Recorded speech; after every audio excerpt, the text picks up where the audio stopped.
we're getting more into the details of fertilizing and watering. And stick around because at the end, I'll give you a way to automate this using ChatGTP to help remind yourself to do your watering and fertilizing in your garden. So let's get started. So, we've been doing a series of prompts to build our garden from scratch. Just as a background, we started a project here in the new project side of ChatGTP on the left hand side here, and it's our Atlanta apartment garden is the name of our project. And so we're going to go ahead and continue. We've talked about the kind of containers we're using, the kind of plants we have, the climate. Now let's kind of talk about how we'll fertilize and water, because we told the system that we will be away on weekends sometimes on trips and unable to water. So let's look at two prompts to help us narrow down how to best keep our garden healthy while we're traveling and away. So, as we talked about before, let's look at this first prompt. And this first one will be about watering. As we talked about before, whenever you prompt a system, you want to give it its role. Here, the role will be that ChatGTP is going to act as a container watering strategist. Then we give it its task. Tell it the job that you need it to do. Here, we need it to create a watering routine that accounts for container size, heat, and beginner mistakes, because this is for a new gardener. Then we're going to go ahead and give it the context. Now, we did give it some information before, so a lot of times I'll go in here. Like I said, if you're brand new, you can do it just like this and leave it. I'm actually going to leave it this way because I'm going to see if the system's smart enough to realize that we've already given it this context in our previous parts of this series. And so I'm going to leave it like this and see if it asks for this or if it will retain that. And then you need to also tell ChatGTP the output format. How do you want this information? You want a table, a chart, a bulleted list? You want a guide? Here we want a decision guide that tells us what to do. So let's go ahead and put this in. And while this is working, if this series is helping you at all, providing any value to you, please hit like and subscribe so I can continue to make this kind of content. We're in extended thinking mode, so we're going to give it a couple of minutes to think. This normally comes back to us in about 2 or 3 minutes, so we're going to let the system go ahead and think. The next part we're going to do is going to be about fertilizing, and then, like I said, we'll talk about how to get everything automated so you won't have to try to remember this, especially as a new gardener. As a reminder, you can get these prompts for free in my free school community. The link is in the description. All the prompts that are shown in these videos that we walk along here. And let's look at this one. It took about a minute and a half here. And here's our watering routine. And it did remember, great, based on what we already told it, that we have high sun from 6 a.m. to 4 p.m. And then around that time, the neighboring apartment building will give us shade around 4 p.m. It talks about low wind, the high heat we've talked about. It remembered all the containers that we have from our previous. So if you want to get those initial prompts, like I said, go to our school for those free prompts. If you want to know how to use them, then of course watch those videos in the series to get more of the background on how we use them and as I talk through those prompts. So now it's giving us this to tell us to check the thirstiest containers first, which are normally going to be your cucumbers and your squash, and then check your tomatoes next, peppers, and then your beans and strawberries, and then onions will be last. So let you know if you have to sacrifice watering something less. Looks like the onions are going to be the hardiest when it talks about that. And beans and strawberries, you don't have to worry about those as much, but those cucumbers, and when you eat cucumbers, they are definitely a water-based crop. So those and the squash appear, and your tomatoes need to be checked on first. It tells you can do a finger test, or I know Salty Dog recently mentioned something about, I know for certain things, if it's a smaller container, like a 5-gallon, you may be able to do things like actually just pick the container up instead of doing the finger test. And that also can help tell you, yes, this needs water, or no, it does not need water. It just kind of depends. Of course, when you get to like a 20-gallon, then you're probably kind of out of the realm of picking it up. So you can do the finger test, look at the temperatures of the day, and determine also what it looks like you may need based on the heat of that day, because a higher heat is going to go ahead and it's going to evaporate that water off quicker on a higher heat day. Water early in the morning, and that is a good tip just in general as a new gardener. You can do that, or you can actually water in the nighttime also. I know that sometimes people prefer watering in the evening because it can, evaporate off if you water in the daytime. So this is one of those times where ChatGTP, this is good advice, but it may be a better option. So I would say if you can water like at 5 p.m. when the sun's going down, that allows your plants to soak that water in overnight without having to fight the sun evaporating them. Okay, and it also gives us a container breakdown based on the size of our containers and how to do them. Have a certain day to water. We've got our fabric pots also and our buckets. So it's giving us a nice breakdown. It's also telling us some different things we can do to help us. We can use bottles and insert them into the soil. You may see sometimes graphics where people have a bottle like turned upside down in the soil for and they put like small pinholes in the cap of the bottle.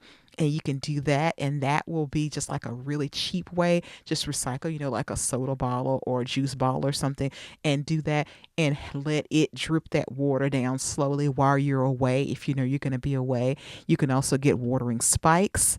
You can get wicking trays, and then there's some planters that are self-watering. If you want to spend more money, now I told it up front in our previous video that we only had a $200 budget.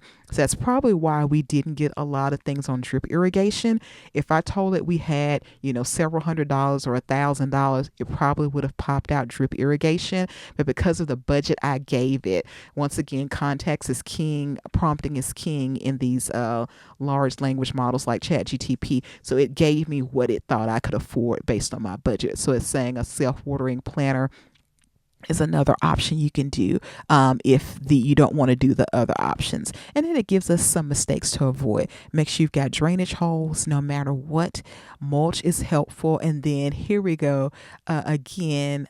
It tells us, now interesting enough, it's telling us not to water at night. I found that actually to be the opposite.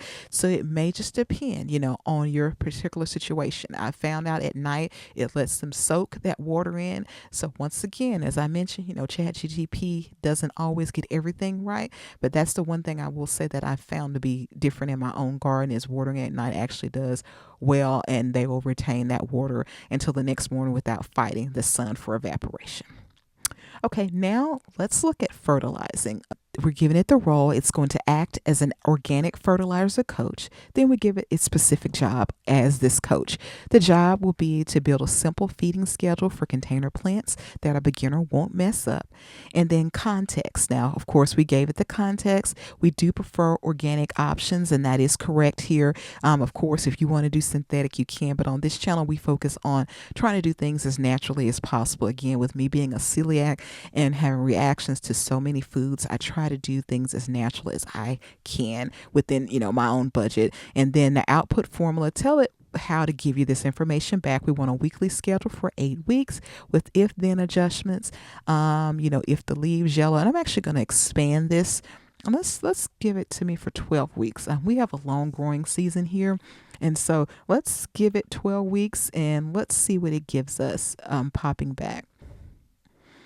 Okay, excellent. So it took it just under 2 minutes. It's given us a plant plan based on what we've talked about. So it didn't ask us again to reiterate everything, but it just took the new information and it filled in the context, which is great based on what we'd already discussed in previous prompts.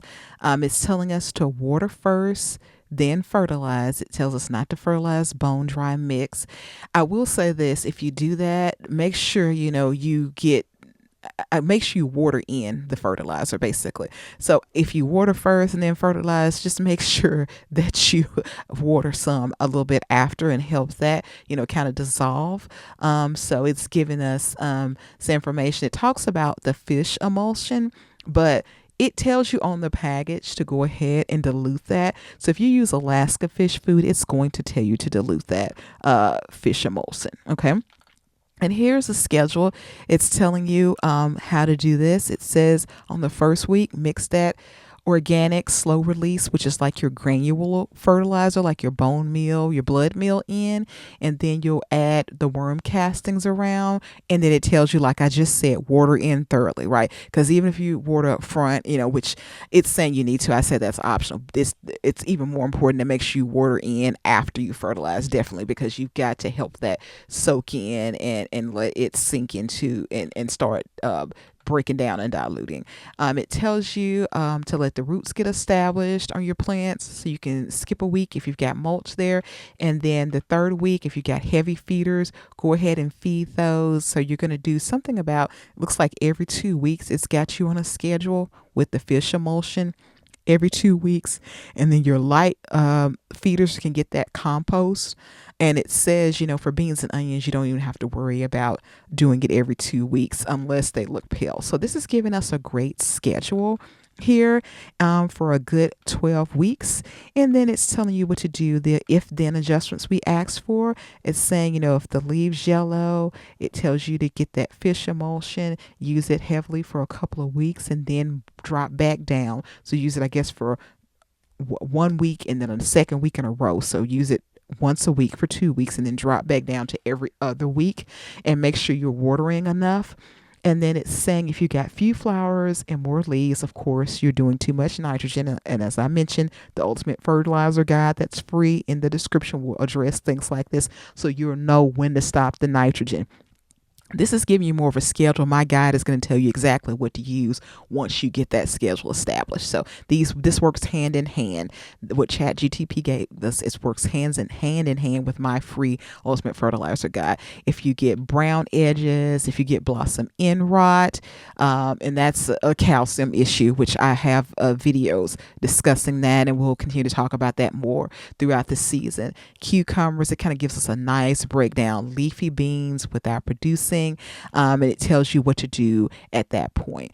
Now, as I mentioned in previous versions of this series, when we talk to ChatGPT and these large language models, they tend to give us open-ended information. So it'll answer your question. It'll say, hey, if you want me to do this, I'll turn into a schedule. You can turn into a one-page fridge schedule like it's saying. That's fantastic. But in addition to turn into a one-page fridge schedule, we can just tell it to remind us of exactly what it said based on what it gave us. So what we're going to do is there's a function called task. So what we're going to do is anytime you want to make a task, you make sure you type task with an S at the end.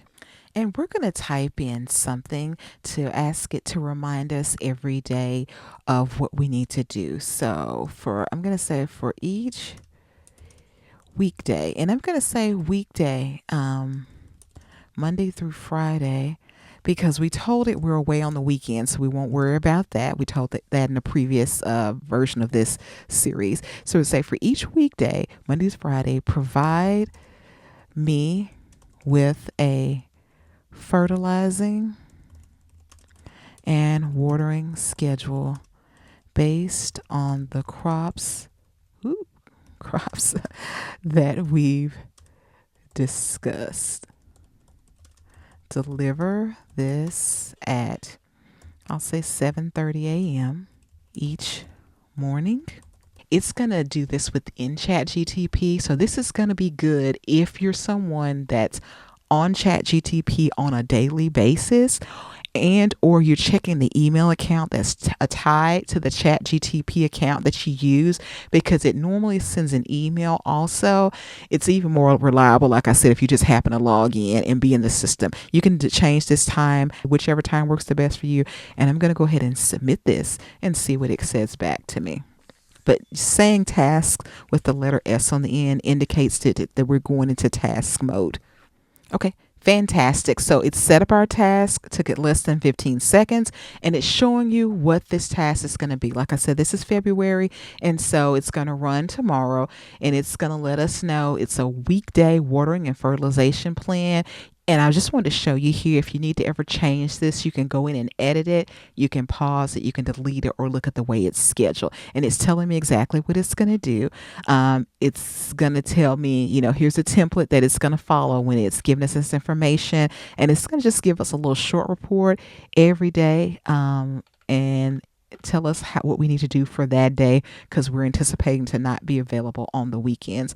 Also, look that it's telling us we can turn on desktop notifications, so you can click allow here if you want that also to give you a push message to help you remember. Also, this is set up if let's say for example you didn't log into ChatGTP that day, you should get a push notification that comes across your screen if you're on the screen, on the computer at 7:30 or around that time, and it will let you know, hey, it's time. Here's a notification. And like I said, the email, you should also receive an email at the account that's tied to your ChatGTP account. So thanks for joining me today. We've gotten a lot done. We've got our garden set up. We've got our actual layout plan done. We've now got our fertilization and our watering schedule. So let me know what else you'd like to do as far as our garden. I've got some great ideas coming up, but I also want to input any ideas that you have. So let me know down in the comments what else you'd like to do in your garden to see what ChatGTP can help us with, just to help us save time and save money and kind of help us think through our spaces. Let me know if you tried these prompts, how they work for you. Again, they're in my free school. Again, pick up the free Ultimate Fertilizer Guide. And thanks for joining me, and I'll see you next time.